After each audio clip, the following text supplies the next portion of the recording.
அன்பிற்குரிய சகோதரர்களே, நாமெல்லாம் அல்லாஹ்வுடைய அருள் நிறைந்த முஹர்ரம் மாதத்தில் இருந்து கொண்டிருக்கின்றோம். இந்த முஹர்ரம் மாதத்தை பற்றி நபிகள் நாயகம் ஸல்லல்லாஹு அலைஹி வஸல்லம் அவர்கள் கூறுகின்றார்கள், அஃதலு சியாமி பஅத ரமதான் ஷஹ்ருல்லாஹில் முஹர்ரம்.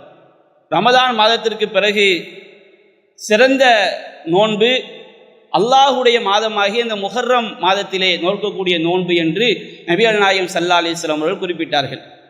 நபிகள் நாயகம் ஸல்லல்லாஹு அலைஹி வஸல்லம் அவர்கள் மக்கமா நகரத்திலே இருக்கும் பொழுது, அறியாமை காலத்திலே, ஜாஹிலியா காலத்திலே மக்காவில் வாழ்ந்த குறைஷிகள் இந்த ஆஷூரா நாள் முஹர்ரம் 10வது நாளிலே நோன்பு நோட்டு கொண்டிருந்தார்கள். நபிகள் நாயகம் ஸல்லல்லாஹு அலைஹி வஸல்லம் இறை தூதராக ஆன பிறகு முஸ்லிம்களும் இந்த ஆஷூரா முஹர்ரம் 10வது நாளிலே மக்கமா நகரத்திலே இருக்கும் பொழுது நோன்பு நோட்டு கொண்டிருந்தார்கள்.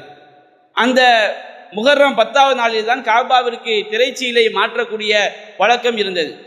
நபிகள் நாயகம் ஸல்லல்லாஹு அலைஹி வஸல்லம் அவர்கள் மதீனாவிற்கு வந்த பிறகு அங்கே ரமதான் நோன்பு கடமையாக்கப்படுகிறது. ரமதான் நோன்பு கடமையாக்கப்பட்ட பிறகு நபிகள் நாயகம் ஸல்லல்லாஹு அலைஹி வஸல்லம் அவர்கள் சொன்னார்கள், யார் இந்த முஹர்ரம் மாதத்திலே நோன்பு நோக்க விரும்புகிறாரோ அவர் நோற்றுக்கொள்ளட்டும், நோன்பு நோக்காமல் இருப்பவரும் நோன்பு நோக்காமல் இருந்து கொள்ளலாம். அந்த கடமையாக இருந்த இந்த ஆஷுரா நோன்பு ரமதான் நோன்பு கடமையாக்கப்பட்ட பிறகு அது சுன்னத்தாக மாற்றப்படுகிறது.